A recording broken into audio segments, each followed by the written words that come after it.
Bonjour, bonjour. Je me retrouve ici avec Louis Fouché dans son jardin d'Éden, au plein milieu de Marseille. C'est extraordinaire. Il m'a fait apercevoir un autre jardin tout près d'ici. C'est incroyable les trésors que Marseille comporte en fait. Et voilà, tu es en train de mener une mission, je dirais, très très importante pour l'humanité ici à Marseille. J'ai l'impression que Marseille est en train de vraiment se émerveiller quelque part et on découvre justement ces trésors. Et je trouve que tu es très très bien placé ici, dans vraiment un jardin d'Éden quelque part où tout est naturel. Il a même des toilettes de compostage à l'intérieur, de l'eau et tout ça. Donc tout est voilà, tu as un contact extraordinaire avec la nature. Je te laisse volontiers parler un petit peu de tout ça. Bonjour Coco, merci beaucoup d'être là. Merci beaucoup de passer du temps ici et de me permettre de te découvrir aussi. C'est un honneur et un plaisir. Pour les gens qui ne me connaissent pas, je peux juste me présenter, dire d'où je parle.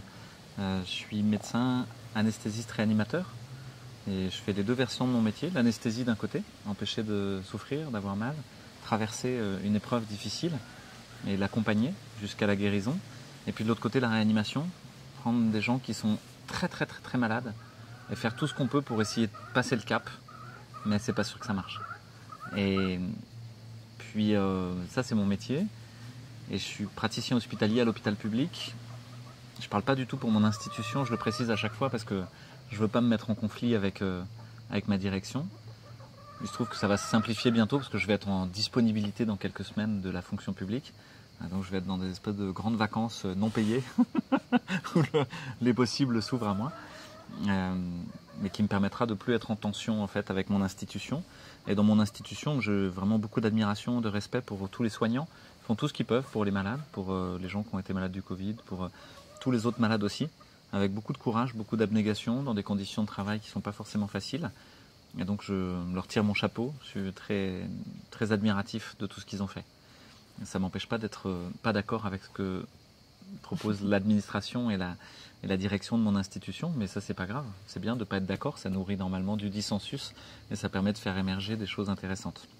Puis je précise au passage que je n'ai pas de conflit d'intérêt, parce que souvent il y a des médecins qui s'expriment dans des reportages ou sur les plateaux télévisés qui ont beaucoup d'argent, de stock options, de choses comme ça, des liens d'intérêt ou des conflits d'intérêt avec les laboratoires pharmaceutiques. Ben moi j'en ai pas, je n'ai pas de stock option, j'ai quelque chose comme 500 € sur la base transparence santé. Et voilà, il y a la poule qui veut intervenir, je ne sais pas si ça fait beaucoup de bruit, mais voilà.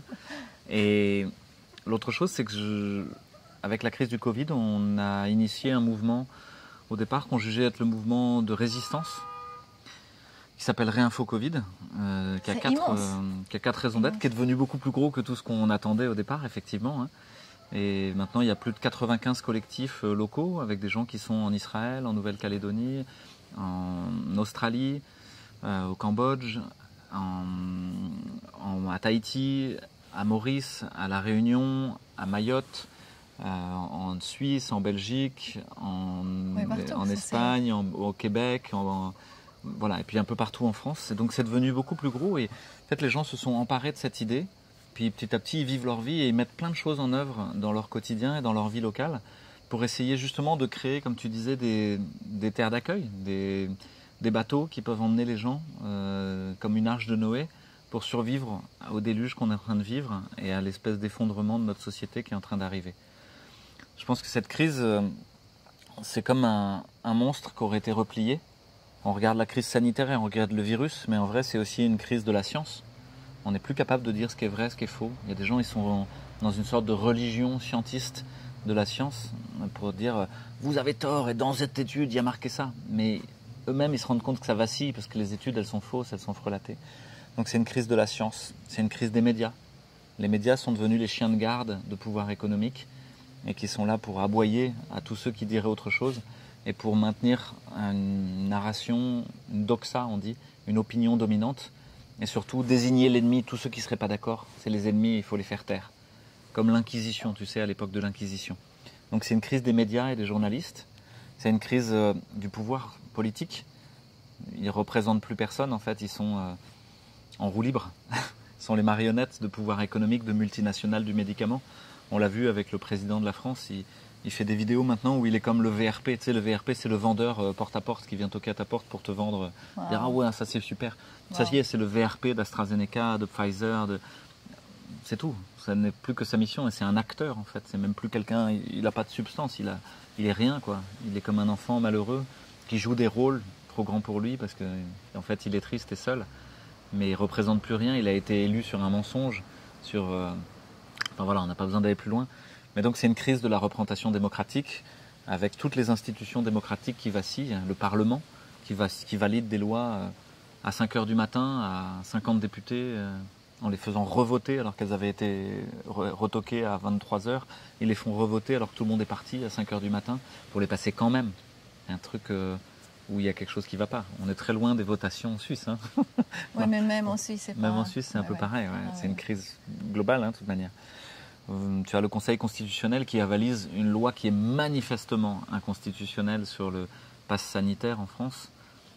Et c'est pas grave, ils disent il n'y a pas de problème. Et la personne qui est à sa tête, c'est quelqu'un qui a été mouillé dans le scandale du sang contaminé, dans plein de scandales, et dont le fils est le directeur d'un institut de conseil en France, McKinsey, qui est à la tête de la stratégie pour la vaccination. Il n'y a rien qui va, il n'y a rien qui va. Tout est manifeste, c'est cousu de fil blanc, on dit, tu sais, en français. Ça veut dire que tu vois toutes les coutures. Et tellement c'est faux, et tellement c'est basé sur un mensonge. C'est une crise sociale. Il y a de plus en plus de gens pauvres. Je passe dans la rue le soir après mon travail, et je vois des soupes populaires. Des gens qui distribuent de la soupe aux gens qui n'ont plus d'argent. Alors qu'il n'y en avait plus avant. Et là, il y en a de plus en plus. Et on nous l'a dit, les écarts entre les milliardaires, il y a eu 50 milliardaires de plus. Ok, il y a eu 50 milliardaires de plus, mais il y a eu combien de personnes, combien de millions de personnes qui ont basculé sous le seuil de pauvreté?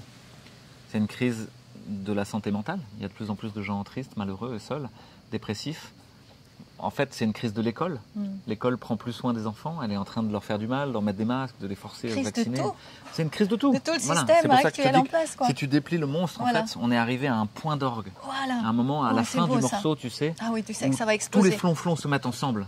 C'est-à-dire, tu as eu le premier mouvement lent, le deuxième mouvement plus rapide, le troisième mouvement, et là, c'est la fin, et tous les thèmes du morceau se remettent ensemble. Boum, boum, la grosse caisse, les cymbales, les hautbois, tous ensemble, en fait. Et le chef d'orchestre qui... Dans tous les sens, on comprend même plus ce qu'il fait. Et c'est presque un vacarme, tu n'entends plus rien. J'adore. Et ce moment-là, il faut que les gens se souviennent, qu'ils gardent espoir que c'est juste avant que le chef d'orchestre y fasse et que tout s'arrête, tout s'apaise. Et en général, dans certains morceaux, tu as les 7 notes avec une petite flûte traversière, un petit instrument qui ne fait pas beaucoup de bruit. Et ça rejoue les 7 notes principales. Et c'est le début d'autre chose.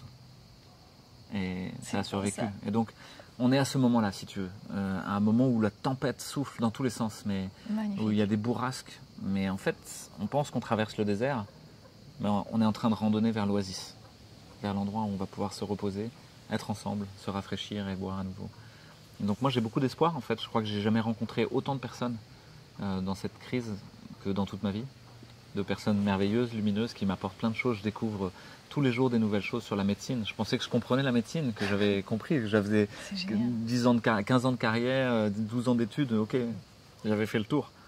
En fait, là, je rencontre des gens qui me parlent de choses dont j'ai jamais entendu parler. Et je me dis, mais je connais rien, je suis complètement ignorant, alors que ça fait des années et des années que je travaille avec l'humain. Bah voilà, en fait. Donc ça, je m'estime chanceux. Mais je pense qu'il y a aussi une convocation. Il y a quelque chose qui est de l'ordre d'un appel. C'est un appel qui résonne depuis très longtemps. Hein. Et ça date pas du Covid. Et qui dit lève-toi et fais ce qu'il faut. Change le monde. Oui. Et chacun faisait ce qu'il pouvait à sa mesure. Et là, c'est un moment où cet appel, il te dit mais tout seul, tu peux rien faire. C'est clair. Tu peux rien changer. On est pris dans une mécanique d'intelligence artificielle. C'est même plus des humains. C'est une mécanique fatale comme un truc qui va te broyer, quoi. Te détruire à la fin, rentrer dans ton corps hein, avec une sorte de droit de cuissage. Même si tu n'es pas d'accord, je vais rentrer dans ton corps, tu vois, comme un viol. Mais non, en fait, c'est le moment de dire non. Et pour pouvoir dire non, la seule clé, quand tu peux rien faire tout seul, c'est le lien. C'est de se mettre entre frères et sœurs humains, de se serrer les coudes, de tenir et de relever le défi. Le défi, il est très beau. Le défi, c'est rien moins que construire une société désirable. Rebâtir un être ensemble qui fasse sens et qui soit quelque chose dont on a envie collectivement. Parce que là, il n'y a plus de joie à être ensemble. Tous les gens, ils sont derrière leur écran, leur téléphone portable. Ils commandent par Uber Eats, ils voient leur médecin par visioconférence sur Zoom et ils peuvent rien faire dans le réel. Ils sont complètement inhibés, ils sont cloîtrés chez eux en confinement.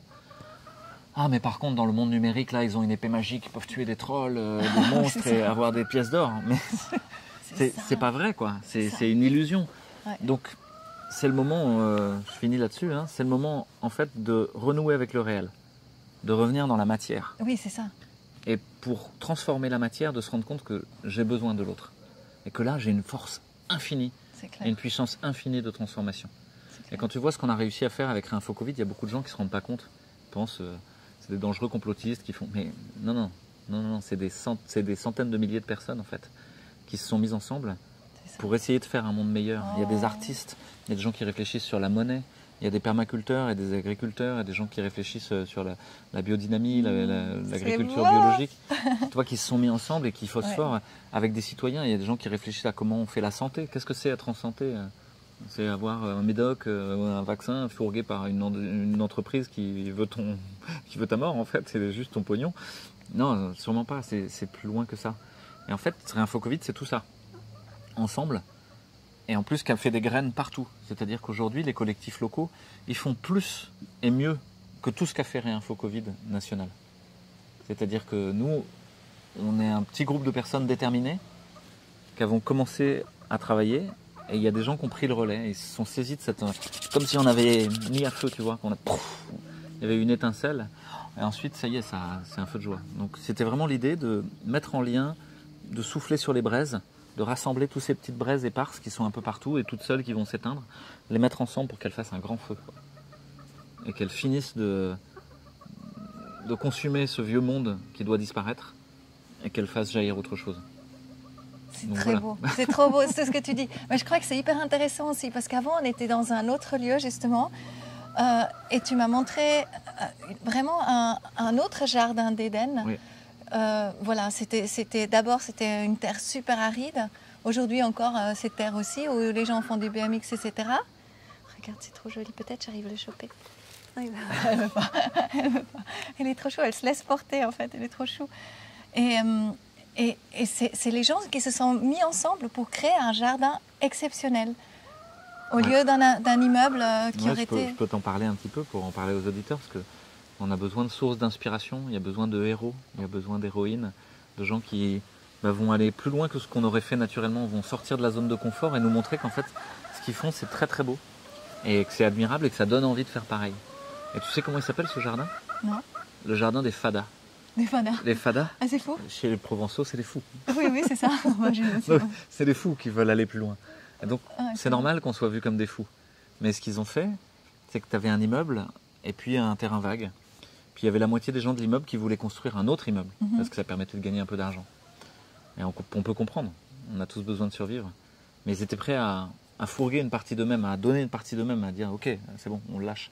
Et on laisse envahir par d'autres gens. Et il y a une autre partie qui disait non, en fait, ce jardin, cet endroit-là, ce terrain vague, il faut le garder, c'est un bout de nature. Et ils étaient en conflit depuis plusieurs années, depuis des années et des années. Ça avançait pas. Puis il y a quelques personnes, pas plus de 10 au départ, alors qu'ils sont des centaines dans la résidence, qui ont dit nous on va pas demander l'avis, on va aller planter des graines, on va aller planter des arbres. Ah, c'est comme ça qu'ils ont fait. Et ils y sont allés en douce, ils n'ont rien demandé à personne, parce qu'ils étaient convaincus que c'était juste et qu'il fallait le faire. Et ils ont commencé à mettre des fleurs, puis un potager, puis 2 potagers en permaculture arrondis, et puis il y a des gens qui sont venus voir, moi je peux participer, moi ce que je veux c'est planter des fleurs, les légumes je m'en fiche. Ou non, moi je veux m'occuper des arbres, j'ai envie de mettre des arbres fruitiers.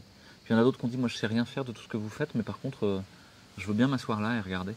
Et en fait il y a des personnes âgées, au lieu d'être devant la télé, devant BFM, l'hypnose, elles sont descendues et elles se sont assises, elles n'ont pas fait grand chose de plus, mais juste elles ont regardé, elles ont apporté leur sagesse, leur lenteur, leur patience, en disant tiens ça c'est beau, ça c'est... J'aime bien leur être là. Appréciation. Juste leur gratitude aussi, d'être là et de dire tiens, je me sens bien ici dans votre jardin. Puis de laisser les enfants jouer dans leurs pattes. Et petit à petit, il y a une petite cabane qui s'est faite pour les enfants avec des jouets, des fleurs. avec toutes les choses de récupération. Puis les enfants des cités d'à côté, ils sont venus aussi, des immeubles d'à côté. Et en fait, ça s'est ouvert à plein d'autres gens. Puis moi, je suis venu alors que j'y habite pas. Et puis on est allé creuser des trous pour aller chercher l'eau, parce qu'il y avait besoin d'eau. Et on l'a fait, on n'avait pas le droit. Mais c'est pas grave, on l'a fait quand même la nuit, qu'il y a une petite, avec une lampe frontale. Comme ça, ouais, on va pas donner tous les détails, mais pour pas. Genre, je coupe. Non, c'est pas grave. Mais c'est pareil, on était convaincus que c'était juste. Et donc on est allé faire une tranchée et puis prendre l'eau, parce que cette eau, elle servait à rien. Elle partait dans la mer après, voilà, alors qu'elle pouvait être utile là. Et ça a permis de faire grossir d'année en année. Le jardin, il est devenu de plus en plus grand. Et chaque année, il y a des nouvelles parties qui sont plantées. Puis il y a quelqu'un qui a construit un grand terrain de boules, de pétanque ici. Tu sais, on joue aux boules.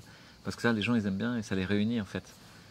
Et donc, c'est devenu un lieu de rencontre, de partage et de créativité et de vie, où tu as toute la vie qui naît, c'est-à-dire que quand tu essayes de contraindre la vie, c'est là qu'elle se défend et qu'elle va encore plus venir. Vous savez tous, au printemps, parfois, entre du bitume, il y a une fissure et hop, là, il y a une plante qui pousse. Et on dirait, mais comment elle fait pour pousser là? Et elle poussait les bords, et si on laissait faire, elle envahirait tout, comme à Angkor Wat, au Cambodge, où il y a toute cette cité, et puis en fait la jungle est revenue, les arbres ont pris, sont venus à l'intérieur. Comme pour ceux qui vont nous écouter, qui sont d'Autriche, les créations de Hundertwasser, où il fait des arbres qui poussent à l'intérieur d'une maison, et des choses comme ça, avec des formes très organiques. Donc ça, c'est très rassurant. Ça donne l'idée que la crise, c'est un moment, c'est un instant suspendu, et qu'on est fait pour la traverser et raconter autre chose derrière. Donc ce jardin des fous, ça n'a pas été facile, parce que là je vous montre le bon côté, mais en vrai, il y a des conflits, ils ne sont pas d'accord, il y a des gens qui veulent être le chef, il y en a d'autres qui disent non mais c'est pas le bon chef. C'est la vie, c'est le putain de facteur humain, le PFH, qu'il faut transformer en précieux facteur humain. Et ça, c'est un vrai travail en fait. Et c'est un travail ensemble, mais qui pousse à se retourner vers soi-même et à dire j'ai un problème avec l'ego, j'ai besoin d'être reconnu, j'ai envie de pouvoir, ou au contraire je parle jamais, je me laisse faire, je suis dans une position de victime. Et puis de faire prendre conscience aux gens que souvent ils sont dans un triangle qu'on appelle le triangle de Karpman, bourreau, victime, sauveur. Et ils oscillent. À un moment ils sont le bourreau, puis après ils vont être le sauveur. Tu vois, comme le papa qui tape sur ses enfants et qui va dire voilà, je vous ai tapé dessus, mais donc il était le bourreau. Et puis il va arriver, non mais ouais, mais c'était pour votre bien, pour que vous compreniez. Et puis bon, allez, venez, je vous paye une glace. Et tu vois, il va jouer le sauveur. Puis après, il va jouer la victime. Non, mais vous comprenez, au travail, c'était difficile. Et puis avec maman, ça va pas en ce moment. Et puis il va se mettre dans la position de la victime. Et quand vous réfléchissez, les gens au pouvoir, ils font tout le temps ça. Ils passent leur temps à vous taper dessus. Je vais vous confiner, mais c'est pour votre bien. Mais bon, demain, on va rouvrir les restaurants. Et ils passent leur temps, et nous, on fait la même chose. On dit ah là là, ils nous tapent dessus. On est la victime. Et puis après, on va dire ah non, mais on va pas se laisser faire, on va aller dans la rue, on va être le sauveur. Et puis on va être le bourreau à notre tour. Allez, on va taper sur le chef de l'État. Et en fait, ce qu'il faut comprendre, c'est c'est un triangle infernal et qu'il faut en sortir. Il faut vivre sa propre vie. Et pour en sortir, c'est une initiation, c'est une épreuve initiatique, comme dans les sociétés traditionnelles. L'épreuve initiatique, c'est faire que tu es un enfant et que tu vas devenir un chasseur. Mais tu vas devoir traverser la souffrance et la mort. Donc tu vas être confronté de manière très brutale à la souffrance et à la mort. Mais sur le chemin, tu seras guidé par un chaman bienveillant. Quelqu'un qui veut ton bien et qui veut t'aider à accéder à ça. Mais tu peux mourir, tu peux ne pas y arriver si tu es tout seul et tout ça.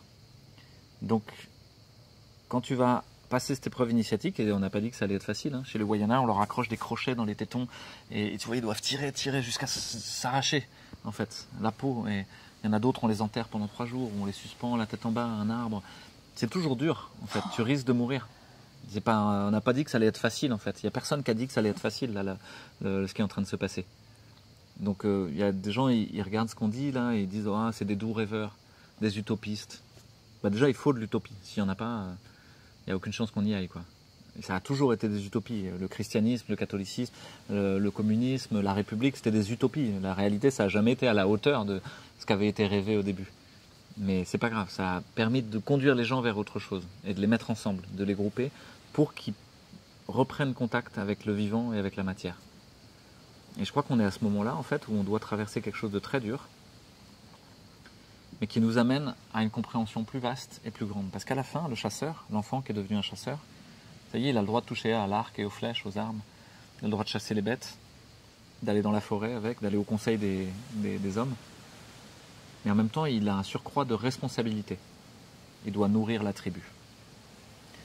Et on est à ce moment-là où tous ces égoïsmes juxtaposés qui vivent dans le monde techno-sanitaire, numérique, il est temps de grandir, de devenir des humains en lien avec la nature, avec le monde, avec les arbres, avec les animaux, avec les frères et sœurs humains. Et au passage de dire, mais je suis responsable. C'est à moi qui dois construire ça et aider à le construire et l'accompagner. Je suis le jardinier de ce monde. Et c'est magnifique. Voilà, donc je pense que c'est pas facile. Ça nécessite un travail intérieur, un travail collectif, puis un travail sur les règles du jeu qu'on se donne tous ensemble, parce qu'il va falloir des règles du jeu, et que c'est un très beau défi que d'aller construire tout ça ensemble. C'est ça. On est prêt à le relever.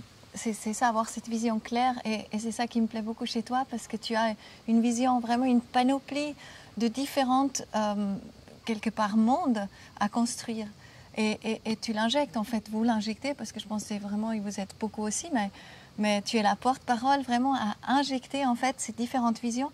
C'est un petit peu comme le manifeste de la Nouvelle Terre, qui a aussi une vision, justement, on va certainement collaborer, ce sera juste merveilleux, mais où on montre un monde que c'est totalement possible s'il n'y avait pas tout cet artificiel, quelque part, qui était insufflé artificiellement.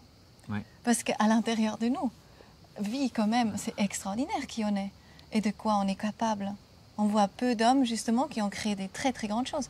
Toi et vous ici avec Réinfo Covid, c'est extraordinaire ce mouvement. C'est vraiment quelque chose, ça va rentrer dans l'histoire, c'est clair, parce qu'il y a une nouvelle terre qui est en train de naître. Et regarde, ça me fait la chair de poule. Et c'est le moment maintenant, donc c'est une chance inouïe ce qu'on est en train de vivre aussi. Oui. L'idéogramme chinois pour la crise, c'est l'opportunité aussi. Ouais. C'est la même chose. C'est ça. Et Christian Singer, c'est un auteur qui parle toujours, qui fait le grand écart entre une vision très sombre de la réalité, très voilà, qui regarde les choses en face, qui fait pas semblant, et puis de l'autre côté, le fait que, ok, c'est très noir, mais ça suinte de sens. Partout, il y a la grâce, partout, il y a la beauté. C'est beau. Et elle a écrit un livre qui s'appelle Du bon usage des crises. Et elle a cette phrase, elle dit les crises sont là pour nous éviter le pire.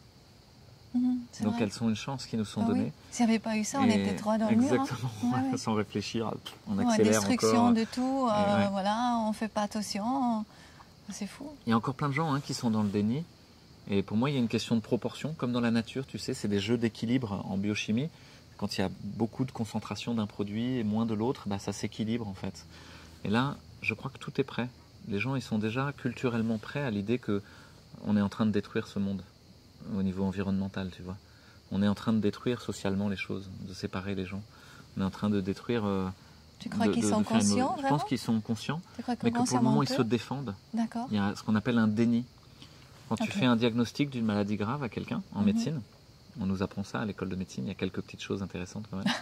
On nous dit pas tout de suite. Parce que si tu dis tout de suite, c'est trop dur pour les gens. Et ils vont disparaître, ils vont jamais revenir. Ils vont pas se soigner. Parce qu'ils auront fait un déni, denial. Ils veulent pas y croire. Ils veulent pas accepter ça. Ils le savent en fait. Mais ils veulent pas le connaître. Ils veulent pas se transformer, accepter de se transformer en écoutant ça. Et en fait, la maladie, elle est justement là pour ça. C'est-à-dire, soit tu refuses, et tu dis non, je vais continuer à vivre exactement pareil. Et tu vas en mourir. Soit tu dis ça dépend pas de moi. Soit tu dis ça dépend pas de moi. Il faut que j'ai des médicaments, il faut qu'on m'apporte des remèdes de l'extérieur. C'est quelqu'un d'autre qui va venir à ma place le faire. Et là, tu acceptes que quelqu'un te donne une béquille et que tu vas continuer à marcher. Bon an, mal an, tu as la jambe cassée, mais grâce à cette béquille, tu vas marcher. C'est vrai, tu vas un peu marcher. Mais jusqu'à la prochaine fois où tu vas tomber plus fort, plus brutal, plus violent. Soit tu dis, je dois me transformer profondément.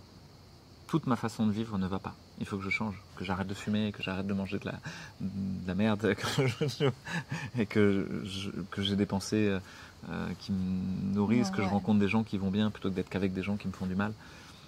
Et dans ce cas-là, tu guéris. Mais c'est dur, parce que ça veut dire se transformer soi complètement. Cette crise, elle est là pour nous dire, comme un appel en fait, à dire est-ce que tu es là, est-ce que tu es OK, est-ce que tu es disponible pour tout changer. Tu vas perdre ton boulot, Tu vas devoir travailler, gagner ta vie autrement. Tu vas peut-être même changer de monnaie. Tu vas devoir réfléchir et imaginer d'autres systèmes démocratiques possibles. Mais est-ce que tu es prêt à ça? Oui, c'est tellement beau. Et en fait, il y a plein de gens qui disent je veux revenir dans l'ancien sans se rendre compte, c'est même pas l'ancien parce qu'il y a un monde numérique qui est totalement tracé aussi. Ouais. Donc c'est pas ça la solution. En fait, ils veulent revenir à du confort. Ouais. Mais le confort, c'est pas une attente. C'est une sorte d'anesthésie pour pas accepter la transformation. C'est de quoi tu parles. Ouais. Donc il y a des gens aujourd'hui, je vais raconter cette histoire, je veux pas trahir, mais je vais la raconter en faisant comme si c'était une histoire. Je rencontre quelqu'un dont la femme est convoquée à des réunions il y a 1 an à Paris pour discuter de la reprise du travail après le confinement. Elle revient, elle est bouleversée. Elle dit c'est beaucoup plus grave que tout ce qu'on croit. Elle nous dit ça. Il va y avoir des passes, il va y avoir des QR codes, etc.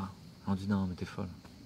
Puis elle est paniquée vraiment au stade où elle n'endort plus la nuit, elle fait des cauchemars, elle voit en face ce qui se passe. Et nous, on lui dit t'es folle. Non, ça va passer.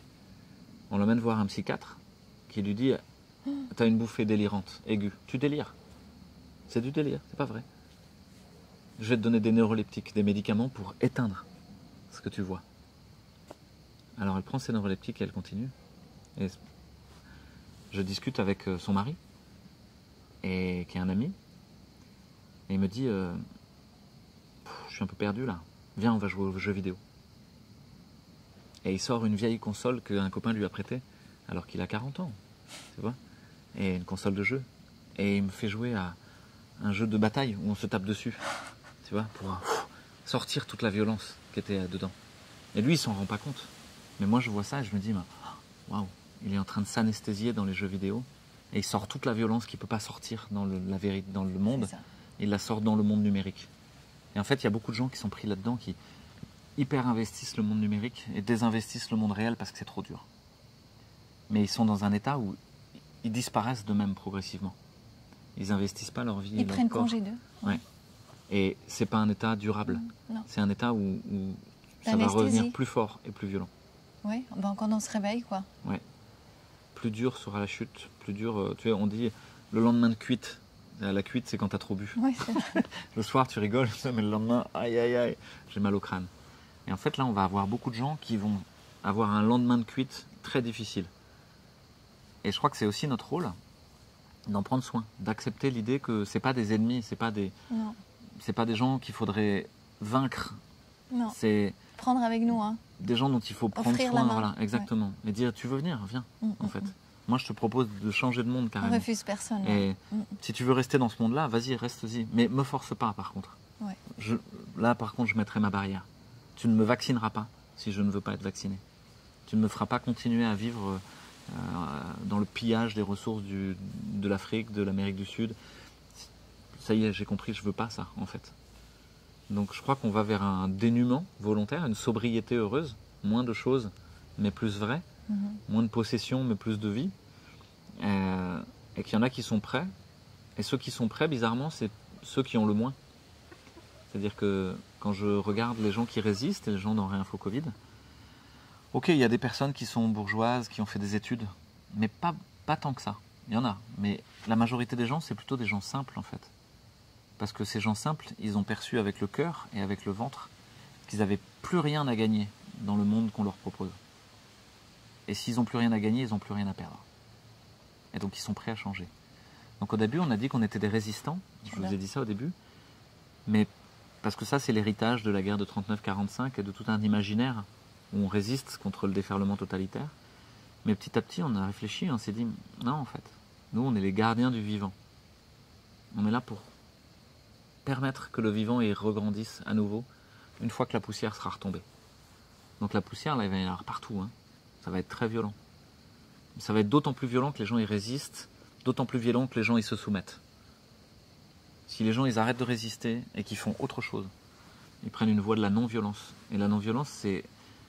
Il y a beaucoup de gens qui ne comprennent pas ça, qui disent « Ouais, mais ça veut dire que tu vas te laisser faire ». Non, la non-violence, ça ne veut pas dire se laisser taper dessus. Hein. La non-violence, c'est le non-agir, d'abord.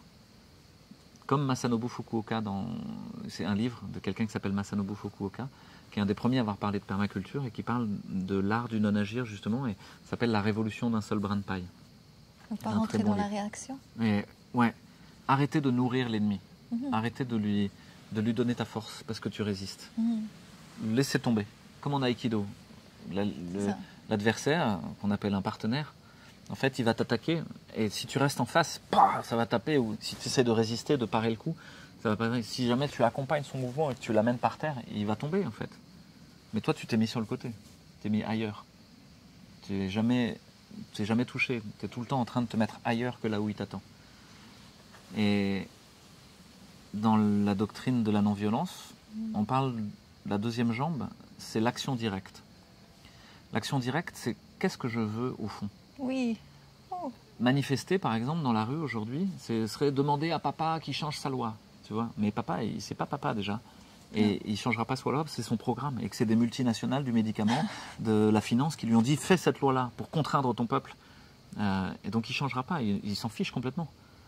Donc la rue, c'est quelque chose de très indirect. Et de très dangereux aussi. Tu peux te faire taper dessus, la manifestation dans la rue. Tu peux te faire taper dessus, tu peux prendre un coup de LBD et te retrouver avec un œil en moins ou un bras en moins. On a vu ça pendant les Gilets jaunes. Même tué. Pour des idées. Il ne faut pas mourir pour des idées. Tu as une chanson de Georges Brassens, il dit « Mourir pour des idées, d'accord, mais de mort lente ». Et donc, il ne faut pas mourir pour des idées. Qu'est-ce que je veux dire par là? C'est que dans cette action directe, tu cherches à faire ce que tu veux vraiment. Et ça veut dire d'abord travailler sur toi. Pour dire, mais qu'est-ce que je veux vraiment? Je veux pas que mes enfants soient vaccinés. Ok, mais qu'est-ce que tu veux vraiment? Pourquoi? Aller plus loin. Parce que aller plus loin, c'est le jeu des 5 pourquoi aussi, on dit parfois. Tu dis quelque chose, tu dis pourquoi. Et comme les enfants, tu sais, qui demandent, mais pourquoi? Mais pourquoi? Jusqu'au truc fondamental, jusqu'au vrai besoin de fond. Comme en communication non violente, tu descends dans le besoin de fond. Et le besoin de fond, c'est, je veux que mes enfants ils soient dans une école qui les aide à grandir heureux, en sécurité et en liberté, qui les aide à exprimer leurs talents, qui leur permettent de structurer une règle et un nous, leur permettent de socialiser, qui ait du sens, qui leur permettent de s'exprimer. Ok, nourris ça. Fais une école comme ça. Ou élève tes enfants comme ça. Parce que si jamais l'école telle qu'elle est, elle fait du mal à tes enfants, enlève-les. C'est simple. Ne la nourris pas. Ne cherche pas à lutter contre. Ça sert à rien. Tu peux essayer de discuter, de voir si tu peux transformer l'école. Mais si c'est pas possible, accepte que c'est pas possible. Et amène les nouveaux. Ouais. Il y a une phrase de Marc Aurèle comme ça qui dit Seigneur, donne-moi la force de changer ce que je peux changer. Et donne-moi l'intelligence de renoncer sur les choses que je ne peux pas changer. Et surtout, donne-moi la clairvoyance de faire la différence entre les deux. C'est ça. Et donc, je crois que ça, c'est vraiment l'idée de l'action directe et du non-agir et de la non-violence. C'est pas dire tu te laisses faire. C'est dire je vais faire ce que je pense juste. Je veux que les gens soient bien informés. Je pourrais donner plein d'exemples, mais c'est vraiment l'idée de descendre dans le besoin de fond, tu vois. Les médias mentent, je veux dire que c'est des menteurs. Tu veux dire que c'est des menteurs? C'est vraiment ça que tu veux? Oui, parce que je veux que c'est injuste. Ah d'accord, mais tu voudrais de la justice. Oui, je voudrais de la justice et que les gens soient au courant de la réalité, du réel. Je voudrais que on puisse raconter le réel. Ok, fais-le. Fais une chaîne de télé, monte un média, fais une chaîne YouTube, raconte ce qui se passe. Va le dire. Prends ton bâton et va discuter avec les voisins. Commence à le faire. Fais à l'endroit où tu peux le faire. Et là, BFM va disparaître. Tu peux faire des trucs rigolos. Hein. Tu peux aller couper les câbles de BFM et les empêcher d'émettre. Ça, c'est marrant. Je pense que ça peut être une bonne aventure. Mais commence d'abord par ce que tu veux, quoi. Et ouais, voilà. Donc c'est pas refuser la confrontation. Tu refuses pas le défi. Par contre, tu t'arranges pour toujours être à côté et que l'ennemi qui n'est pas un ennemi tombe et qu'ensuite tu l'aides à se relever à faire autrement. En tout cas, tu montres bien l'exemple. Voilà. Donc, et ça rend plus en paix, en fait. À la fin, la colère, elle te bouffe, quoi. Elle te bouffe de l'intérieur. La peur, elle te bouffe de l'intérieur. Au contraire, c'est la joie. Oh là là, il y a le pass sanitaire. Je vais devoir changer de boulot. Okay. Là, c'est la joie, en fait. Il y a quelque chose d'incroyable qui sort, justement, quand on rentre dans cette dynamique-là et on s'échange. Je veux dire, on a passé des moments incroyables de partage profond, comme ça, de valeurs, de vraies valeurs. Et on voit que là, la vie peut naître. La vie, elle a besoin d'un bon sol, un bon humus, justement. Hein, la graine qui tombe sur un bon humus, elle peut vraiment éclore. Et quand c'est aride, ça ne joue pas. Et par contre, on peut faire Et ça, c'est aussi l'exemple de ton jardin. Avec un sol aride, tu peux recréer... aggrader progressivement, ouais. Là, Ouais. c'est le cas ici aussi. Hein. Ouais. Effectivement, Donc là, il y a on est besoin vraiment dans le d'aggrader. jardin en fait, de Louis, au plein milieu de Marseille, quelque part, dans un banlieue comme ça. Ouais. Mais c'est assez... Ici, dingue, quand on est arrivé, il y hyper avait sauvage. que du sable. Et il y avait des bouteilles de Roundup. Ah ouais, ah, c'est On a dit, génial. oh, waouh. Ceux d'avant, ils y sont allés Tu fort. rigoles. Non, non, Et c'est vrai. j'ai regardé à l'intérieur des jardins à côté, en fait, c'est la pelouse, tout nickel et tout. Et là, on est carrément un peu dans la jungle, quoi. C'est trop bien. Il y a une tortue qui se balade aussi, les poules et tout, c'est trop beau. Et tu sais ce qui est le facteur principal d'aggradation? Pour aggrader, c'est améliorer un sol. Hein. Dégrader, c'est l'abîmer, et aggrader, c'est l'améliorer. Ça doit faire réfléchir les gens. C'est le compost. Ouais, Et le compost, c'est quoi? C'est la merde sur lequel tu as travaillé. c'est ça. Et donc, c'est la destruction de toute la merde de notre système. Et tu l'as laissé travailler, tu l'as laissé se transformer. C'est ça. De l'alchimie. Tu l'as laissé. Tu t'en occupes pas du compost. Tu passes pas ta vie à le retourner, etc. Non. Tu le laisses faire. C'est ça. Par contre, tu mets Il tout. fait son Tu mets travail tout tout dedans, seul. t'abandonnes. Tout ce que tu devais laisser, tu l'abandonnes. Toutes les scories, tu les mets. Plus il y en a, plus c'est compliqué, plus ça bouillonne, ça monte à 70 degrés. Il y a plein de vers de terre, il y a plein de trucs, tu vois. À la fin, des gros vers blancs comme ça. Et puis à la fin, oh, waouh, c'est de la terre, quoi. Ça sent le sous-bois, ça sent la forêt. C'est plein de bactéries, c'est plein de champignons. Waouh. Et tu mets ça sur le sol et les plantes. Et c'est hyper sain de le humer, Ouais, hein, ouais. aussi. Ouais, tu me disais, ouais. C'est fou. Ça t'apporte même à ton microbiote. Ah ouais, c'est ça. Et en fait, c'est d'une part ça, de laisser faire la transformation, d'accepter, de ne pas passer ton temps à aller voir dans le compost, dire, ah non, ça je le reprendrai bien, c'est pas mal, tu vois, oh là là, voilà. Non, laisser faire. Et les décomposeurs et tout ça. Et puis de l'autre côté, de cultiver. C'est-à-dire la terre, si tu la laisses sans planter des graines, sans un tout petit peu la travailler en surface, pas la travailler en profondeur, mais juste la gratter en surface, ou la préparer en tout cas. La couvrir aussi, la caresser, protéger, de la lui montrer caresser, son exactement, attention. lui mettre du paillage, lui montrer une intention, une attention. Et ben si tu fais ça, ça pousse. D'un coup, il y a plein de trucs qui poussent partout. C'est Alors que, extraordinaire. et donc c'est les deux, c'est accepter que ça se détruise, donc lâcher prise, abandonner, larguer les amarres, tu l'appelles comme tu veux, quoi, se mettre à disposition en tout cas, et puis nourrir une intention de possible. Ah ouais, là, ce serait chouette des fleurs, allez, je vais semer des graines. Et puis ça pousse, et il y en a. Sur, ou ça sur pousse le pas. compost, justement, Voilà, sur tout sur ce ce qu'on que t'as préparé, quoi. on a ajouté. Quoi. Tout ce que tu as préparé. Tu peux laisser faire aussi, et juste attendre de voir ce qui pousse naturellement. Ouais. Mais ça va être long, lent, Ouais, il faut ouais. beaucoup de patience, et sur un sol très dégradé, il y a quand même, ça marche mieux d'aller nourrir d'une intention. Parce que ton intention d'humain, la nature a envie de la recevoir, comme une fécondation, Magnifique. comme un cadeau. Et donc, et t'en fais partie. C'est aussi ça l'histoire, c'est qu'il y a beaucoup d'écologistes qui pensent qu'il faut enlever l'humain. Que l'humain c'est le problème. Non. Ouais, ça c'est la deep écologie, Ah tu vois. oui. Il faudrait éradiquer l'humain. Et Voilà. t'entends des gens dire il faudrait qu'on soit moins nombreux sur Terre, il faudrait. Ok, mais en fait c'est un peu comme l'idéal transhumaniste, tu vois. Non, la vérité c'est qu'on fait partie du biotope de l'écosystème Ouais. et qu'on peut y apporter notre C'était lumière. un peu notre- extrait. Maintenant, il s'agit de Exactement. nous inclure. Ouais. En Ouais. acceptant la limite aussi, Ouais. de dire mais on Et peut pas être aussi tout qu'on puissant. peut ramener en fait la vie Ouais. là où il n'y a pas de vie Ouais. aujourd'hui. Donc l'homme, il est extrêmement important. J'ai juste envie de dire, parce que avant j'étais dans la chambre et j'entends, parce que Louis venait de recevoir juste un CD, et je me dis, ouais, waouh, magnifique, une musique juste magnifique et tout. Et puis je lui dis, mais c'est là. Puis j'arrive en fait dans le salon et je le vois jouer au piano. Et c'est extraordinaire. Et l'art en fait, et justement, ce que les plantes ici, ils entendent, je me dis, même ça leur fait tellement du bien, parce qu'il y a tellement d'amour là-dedans. Ouais. Alors, on a parlé un peu des artistes peut-être dans l'autre vidéo, mais il y a une intention d'art dans Réinfo Covid au départ. On a fait le constat que on nous avait dit que les artistes étaient non essentiels. On a fermé les théâtres, on a fermé les cinémas, on a fermé tous les lieux de culture, tous les lieux de rassemblement où on pouvait montrer de la beauté. Par contre, on a donné des millions à Joseph Koons pour des crottes de chiens gonflables géantes dans le jardin des Tuileries, tu vois, des trucs, tu sais, mais des impostures, des mensonges, Ouais. des choses Sur qui, un sont, système qui faux, quoi. traînent vers le bas, Ouais, quoi, ouais, voilà. et qui t'emmènent dans le noir, en fait.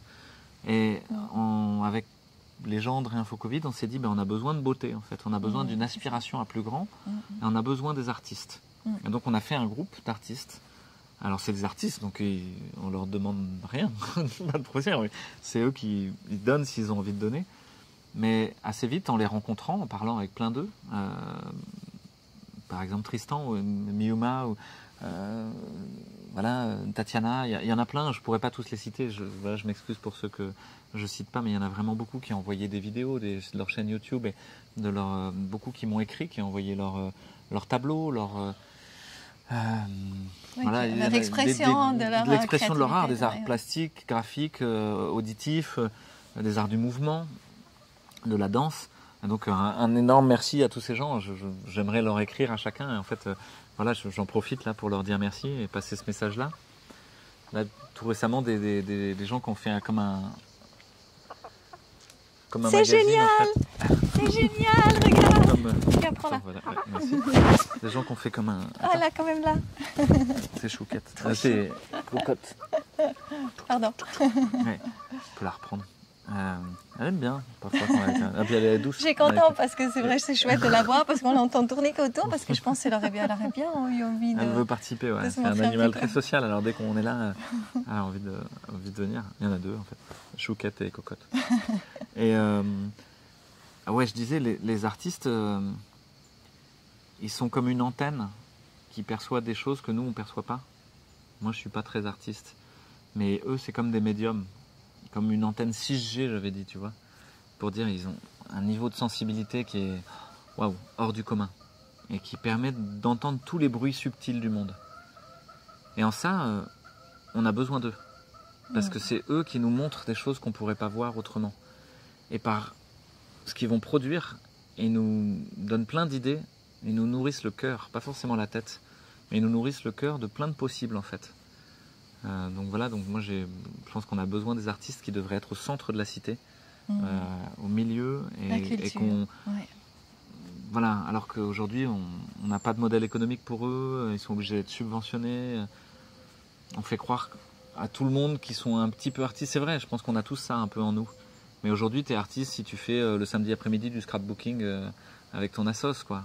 Je pense qu'il y a des gens qui ont vraiment une perception qui... Voilà, souvent d'ailleurs ils sont écorchés vifs, hein. Ça les prend aux tripes, quoi, tout ce qui est en train de se passer. J'en ai vu beaucoup qui n'arrivaient plus à respirer. J'ai un ami qui m'a dit j'ai pas pu écrire de chansons pendant 1 an là, parce que j'étais comme bâillonné en fait. C'était pas possible. Il y avait à la fois trop à dire et j'arrivais pas, quoi. Sinon ça aurait été un cri. Donc pour beaucoup de gens rationnels ou qui sont pris dans le quotidien où c'est des artistes. Ça vaut rien, quoi. C'est vraiment, c'est l'humus fertile, quoi. C'est les maths, c'est la science. C'est à nous de les motiver aussi, hein, d'offrir en fait ce terrain justement pour qu'eux ils puissent se montrer. Et les artistes maintenant qui sont dans cette mouvance, la même mouvance justement, pas en train de... Voilà, qui apportent le nouveau. Ouais. Et qui le font avec le vivant. Je connais un artiste qui est horticulteur. Et les arbres qui poussent, et il les ploie un tout petit peu, tu vois, il les gauchit un petit peu pour que les branches se touchent, fusionnent parfois et fassent des choses à la fin des œuvres d'art avec un arbre qui pousse ou avec une plante. Et il accompagne le mouvement dans le temps, ça prend plusieurs mois. Mais tu parles d'un vrai arbre ? Oui, oui. Ah oui. Et ça fait des choses magnifiques en fait. Et tu me donneras l'adresse ? Oui, oui, oui. Et il y a un jardin en centre-ville où ils font ça aussi. Et donc voilà, donc en fait cet art qui accompagne le vivant, je pense que c'est vraiment notre compagnon de route pour aller construire le monde, cette nouvelle terre dont on a envie. Je pense que tout est prêt. Tout est prêt. En fait, il n'y a qu'à. Les gens sont en place, il n'y a qu'à se réunir. Il n'y a qu'à mettre en lien. Et, voilà, enlever la peur, transformer la peur en joie de collaboration aussi. La peur en prudence. J'entends par prudence, souvent les gens ils disent « Ah bon, c'est quoi la prudence ?» La prudence, c'est une valeur chez les Grecs, chez Aristote, ça s'appelle la phronésis. Et pour lui, c'est l'intelligence contextuelle. Ça veut dire, à ce moment-là, je peux le faire ou je ne peux pas le faire? Est-ce que là, tout de suite, ça sert à quelque chose qu'avec cette personne, je lui dise « Mais attends, c'est une tyrannie qui est en route » ou ça ne va pas être utile parce qu'il faut que je sois prudent, parce qu'il n'est pas prêt. Donc je vais peut-être discuter avec lui de ce qu'il est prêt à entendre. Et c'est une sorte de respect du vivant chez l'autre, de l'écologie de l'autre. Et moi, la posture de soignant, pour moi, elle m'aide parce que quand tu te mets dans cette posture-là, tu n'es pas en train de vouloir absolument imposer à l'autre. Tu juste acceptes qu'il va guérir s'il veut, à son rythme, à lui. C'est ça. Toi, tu peux juste l'aider, en fait. L'aider, lui servir de miroir. C'est ça. Et c'est la responsabilité. L'apaiser, et voilà. La responsabilité de chacun, ouais. Et que c'est sa responsabilité, exactement. Et toi, ta responsabilité, elle t'arrête à toi. C'est la souveraineté, on dit aussi. La souveraineté, c'est arriver à construire une peau, en fait. À accepter qu'à un moment, ok, on est poreux, ça c'est moi, ça c'est toi. Et tu vois, mais il y a plein de choses qui nous relient. C'est ça qui est bien, plein de diplomatie. Alors que pour beaucoup de gens, ils sont ils sont plus individués, ils sont dilués. Et en même temps, ils cherchent à s'individuer. Alors ils sont en guerre tout le temps contre. Tu vois ? Et qu'il y a tellement de joie justement qui éclot une fois qu'on comprend, on n'a pas besoin de peur de l'autre, mais quand on voit ces différences, c'est tellement beau. Donc voilà, ce qui me vient un peu sur tout ça. On peut parler longtemps, hein, mais je veux Merci pas. Merci beaucoup, Louis. Je pense qu'on aurait encore le temps de faire d'autres interviews plus tard, quoi. Ouais. En tout cas, je me réjouis beaucoup de voir aussi où la vie va nous amener et puis qu'est-ce qu'on va amener aussi dans la vie. Ouais. Moi aussi, je suis très curieux en fait. J'ai une vraie curiosité et j'essaye de voir avec humour ce qui se passe, avec de la joie et de la rigolade parce qu'en fait, c'est absurde. On a fait. Alors, YouTube a détruit nos 2 chaînes YouTube. Bon, c'est pas grave. C'est fou. Donc, en fait, il crée une nouvelle chaîne YouTube, genre en un jour. Et là, vous avez directement 60 000 personnes qui vous suivent. Hein. Il m'a expliqué, la Carole. Ouais, on va voir. On va essayer, ouais. C'est un jeu. Il faut imaginer que c'est comme un jeu. C'est un défi. Quand tu es enfant et qu'il y a un obstacle, regarde, quand tu mets un obstacle aux fourmis, elles vont réfléchir et puis après, elles vont passer à côté. Et là, c'est pareil. Quand tu as un enfant, tu lui donnes une nouvelle chose à faire. Il dit tiens, comment je peux faire et hop, il crée il crée à plusieurs, il va inventer des nouvelles solutions, des choses très inattendues. Donc là, c'est un peu l'idée, quoi. C'est de se dire c'est un jeu en fait. Et c'est un jeu dangereux. C'est un serious game, mais c'est un jeu. Et donc dans ce serious game, à nous d'être créatifs. Quel est le rôle qu'on veut jouer. Là, ce que je peux dire aux gens, c'est à la fois d'arriver à rester dans l'humour et la patience. Avec la paix comme horizon et la non-violence. Et s'il y a de la colère, c'est sain en fait. La colère, c'est quelque chose de juste. C'est pas. Qui a besoin de s'exprimer. Qui a besoin de s'exprimer. Et allez-y, quoi. Exprimez-la en fait. Il n'y a pas de souci avec ça. Moi, j'ai pas. Pas en face de quelqu'un peut-être forcément. Et encore, il y a besoin aussi. Je pense que la colère, c'est quelque chose de. C'est une vraie énergie, quoi. Et donc, il faut qu'elle sorte et qu'elle se transmute en autre chose. Oui. À mon avis, en courage. C'est pour ça qu'on avait proposé que la colère se transforme en courage d'agir, ok, là tu as envie de gueuler, etc. Maintenant fais quelque chose, quoi. Là il y a beaucoup de gens, ils sont tellement en colère, ils se mettent en surplomb, tu vois, et ils jugent. Fouché, il agit pas assez, il devrait. Déjà, ils voient pas la différence entre la parole publique et la parole privée, entre l'action publique et l'action privée. On n'a pas besoin de dire tout ce qu'on fait. Il n'y a pas besoin de faire publicité de toutes les actions. Il y a plein d'actions qui ont besoin d'être underground là, et c'est bien comme ça. Et donc là, il faut rassurer les gens qui seraient en surplomb. Mais j'ai envie de leur dire aussi, ouais, vous avez les mains propres, les gars. Vous n'avez pas de mains. Vous faites rien, quoi. Donc vous devriez rougir de honte à juger. Jusqu'aux oreilles, commencez par vous taire et faire. Ouais. Agir. Donc là, on est au moment de l'action, on est au moment des héros. On est au moment où il s'agit de couper les amarres avec tout le confort, d'accepter de se mettre à disposition, d'accepter que le danger est la condition de la transformation. Et on y va. Et en fait, à plusieurs, vous allez voir, ça se passe bien, quoi. Et pour les autres, ceux qui écoutent ça d'une oreille distraite, moi j'ai une prescription, quoi. Éteignez la télé, éteignez vos téléphones portables, sauf pour appeler les gens que vous aimez et vous mettre en lien. N'écoutez pas l'interprétation algorithmique du big data qui vous dirait mieux que vous ce qu'est le monde, avec des courbes, des chiffres, de l'intelligence artificielle, qui vous dit ah ouais, Waze vous dit mieux que vous par où vous devez passer. Non, c'est pas vrai. C'est vous qui devez décider par où vous passez. Et puis, reprenez contact avec le réel, avec les arbres, avec la nature, avec la beauté, avec l'autre, avec vous-même. Plantez des arbres. Ce qu'on dit souvent, hein, c'est quoi le meilleur moment pour planter un arbre? Et la réponse des paysans, c'est il y a 30 ans et maintenant. Donc voilà, c'est le moment de planter des arbres et des graines, de les voir pousser. Et puis, en permaculture, on dit prenez soin de vous-même avant de vouloir prendre soin des autres. Avant de vouloir tout changer dans le monde, retournez-vous sur vous. Qu'est-ce que je peux changer déjà, moi, à mon niveau? Qu'est-ce que je peux non agir pour ne pas donner de l'argent au système? Non McDo, non YouTube, non Netflix, non... Voilà, enlevez la puissance au système. Prenez soin de la nature autour de nous, parce que c'est l'endroit dans lequel on vit. Et puis partagez vos pépites, partagez vos récoltes équitablement. Voilà. Magnifique. Merci beaucoup. Merci à toi, Louis.